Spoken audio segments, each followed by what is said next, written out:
dibujos del estudio Ghibli con inteligencia artificial y sus consecuencias ambientales, éticas y derechos de autor, también estarían desperdiciando millones de litros de agua. Sí, en los últimos días se hicieron tendencia en redes sociales las imágenes generadas con inteligencia artificial al estilo del estudio Ghibli.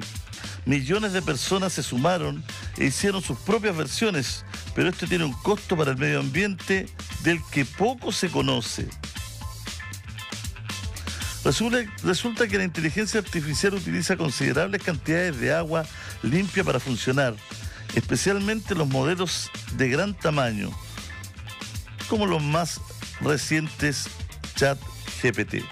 Pero vamos a hablar de esto, ¿no es cierto?, con Sebastián Cifuentes, Tech Lead del equipo de transferencia tecnológica de Senia.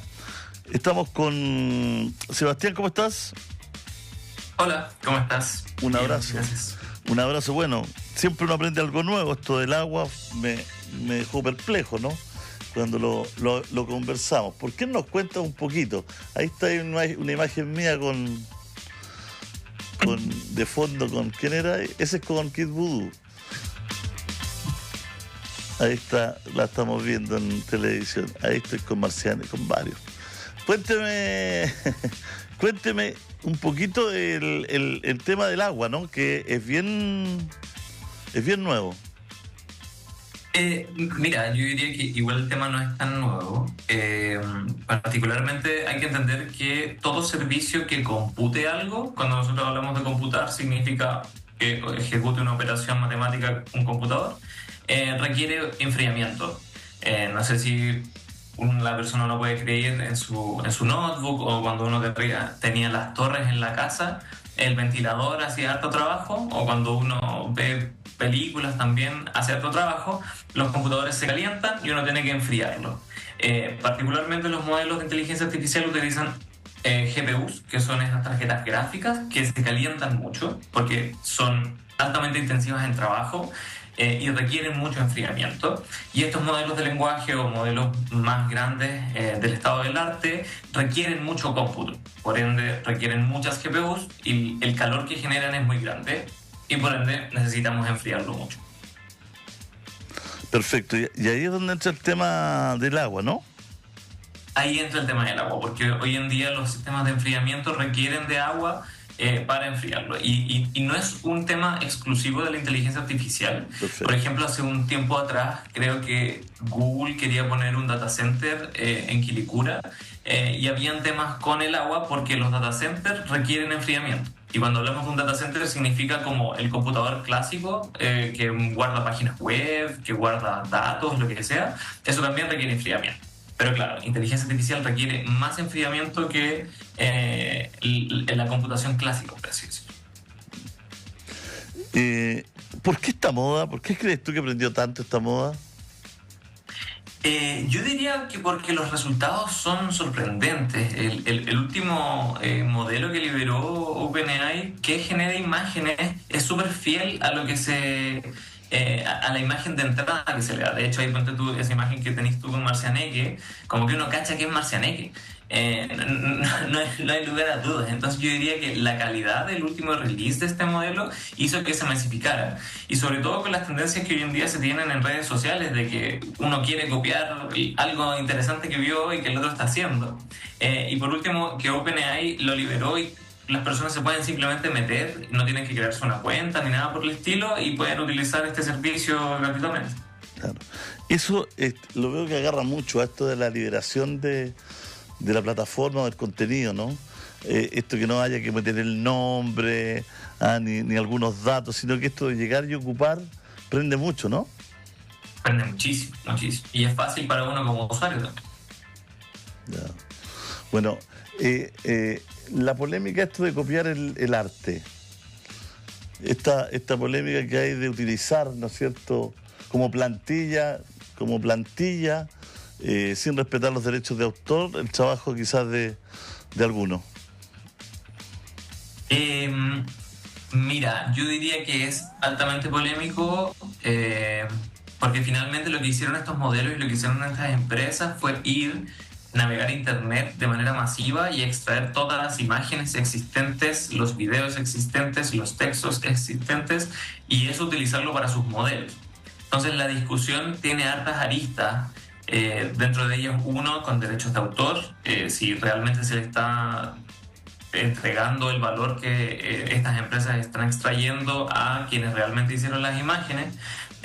Temas también con respecto a si nosotros como sociedad estamos obteniendo estos retornos, porque finalmente Internet la construimos todos. Quizás ahí tú, si compartiste alguna vez en Twitter un comentario tuyo o una imagen tuya, esa imagen, ese comentario fue usado para entrenar estos modelos. Y al final, quienes están ganando con estos modelos es la gran discusión, porque el Internet en algún momento fue de todos. Y hoy en día se está cerrando un poco por esto mismo, por estas ganancias que algunas empresas generan. Y lo que acá, el detalle técnico, la discusión en la cual se excusan es que estos modelos aprenden, pero no copian, por así decirlo. Pero eso ya es una discusión teórica hoy en día de si realmente copian o no. Es como cuando los artistas se inspiran en el arte de alguien más para iniciar su arte. Pero por cómo funcionan hoy en día estas máquinas, es difícil tener una respuesta y decir si este modelo está copiando un alguien o no lo está copiando, a pesar de que los resultados son más o menos evidentes. Fíjate que, bueno, tiene que ver con muchas cosas, con la inteligencia artificial, básicamente, ¿no? De pronto componer temas también. No solamente esto que uno, entre comillas, es más inofensivo, son dibujos, pero ¿qué pasa con los trending topics? ¿Qué pasa con los ataques a las personas? ¿Qué pasa con poner en la agenda algunas cosas? ¿No? ¿Cómo funcionan estos mecanismos? ¿No? Ahí hay una cuestión que hoy día prácticamente con la inteligencia artificial es insospechado lo que puede ocurrir.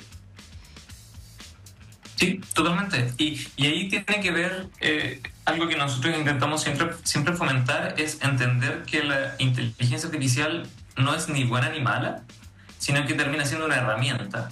Entonces, yo estoy alineado contigo en ese sentido. Hoy día en Twitter, yo era un usuario de Twitter en su momento, tienes estos comentarios automáticos de bots que comentan algo y comentan en horda, entonces generan opinión. Entonces, esos bots, por ejemplo, generan un ambiente que antes no existía. Entonces, las capacidades de los modelos, por un lado, existen, y finalmente depende de quién los use, el fin y el objetivo con que se utilicen, es si es que van a ser positivos o negativos en la sociedad que hoy en día estamos construyendo. Claro. ¿Y cómo se va a poder manejar esto de la agenda? El otro día conversaba con dos amigos que trabajan en este tema, las datas.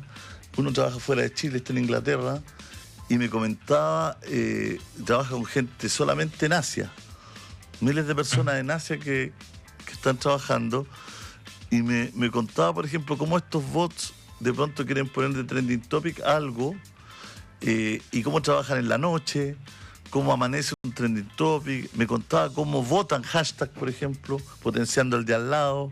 O sea, cómo hacen todo son verdaderos hackers mecánicos de volarle la cabeza a la gente en temas de opinión pública, y de llevar la conversación hacia algunos lados, una manipulación que es brutal.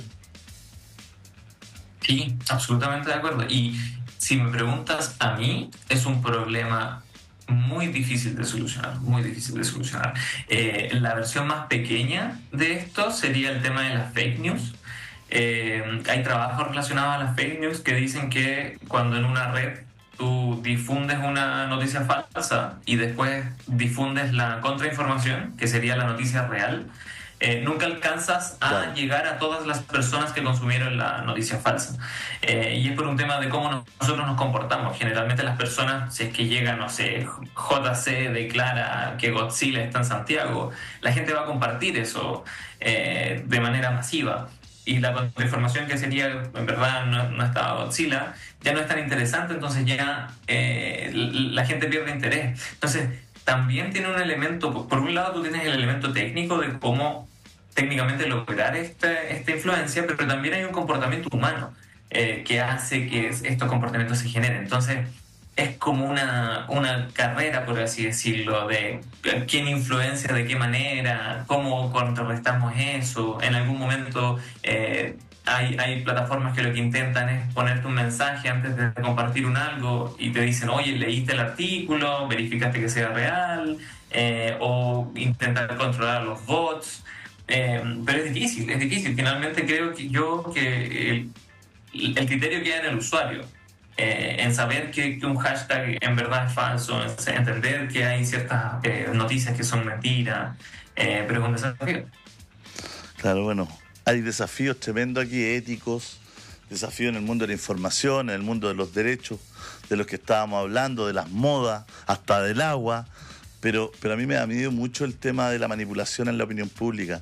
Es un tema que es súper jodido, es tremendo, hay... Como tú decías, hay una cantidad de información falsa dando vueltas en la red.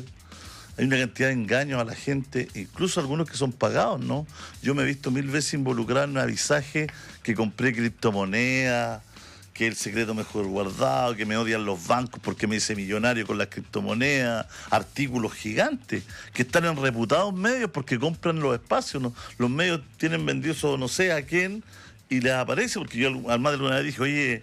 Me llamó aquí una señora a la radio que había perdido una plata, que había enganchado con alguien que vendía criptomonedas desde Uruguay, que le había hecho comprar mucha plata a una persona que no tenía sus ahorros, los había perdido todo en esto de las criptomonedas. Y porque ella había leído que yo me había hecho millonario y que había salido en un portal. Traté de hablar con la gente del portal, pero también estaba esto comprado. Entonces, es un nudo que es súper difícil, como dices tú, tomarlo por la cabeza, por poderlo desamarrar y es complejísimo.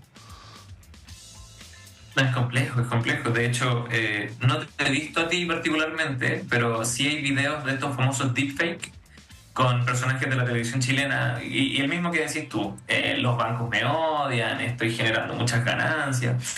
Y creo que la manera más efectiva de combatir esto es a través de la información y es a través de la educación de las personas, porque algo que pasa con la inteligencia artificial a veces es que la gente dice es muy complejo, así que ni siquiera voy a intentar entenderlo, porque no voy a entenderlo. Y no es necesario entender la lógica matemática ni la lógica computacional de un modelo de inteligencia artificial para entender lo que hace. Un ejemplo que a nosotros nos gusta utilizar es con respecto al computador. Todas las personas hoy en día utilizan un computador, pero te aseguro que el 80%, el 90% de las personas no sabe cómo funciona un computador por dentro. Y no tienen por qué saberlo. Lo que tienes que saber es qué puede hacer y qué no puede hacer el computador. Entonces acá es lo mismo con respecto a la inteligencia artificial, las capacidades que tiene, qué cosas pueden ser sospechosas. La versión quizás anterior a las estafas eran estos mails sospechosos que llega el Banco Estado y te pide las claves del banco. Y aprendimos como sociedad, oye, te pueden llegar mails que te piden tus datos personales, entonces recuerda que si te piden datos personales esto está mal. Entonces pasa lo mismo con estos temas. Por ejemplo, si alguien te ofrece una inversión con un retorno del 80% en un mes, claramente es mentira. Pero entonces aumenta como el nivel de educación que nosotros tenemos que ir incorporando, porque a mi juicio este tipo de estafas se va a empezar a especializar y van a volverse más difíciles de detectar, y la única persona nuevamente que va a tener la capacidad de no caer en ello va a ser el usuario. Entonces, si el usuario es un usuario informado, va a haber menos chance de que el usuario caiga en eso. Un abrazo gigante. Muchas gracias por conversar con nosotros y ayudarnos a entender. Que estés bien. Muchas gracias, pues. No, Sebastián, un abrazo gigante. Chao, chao. Vamos a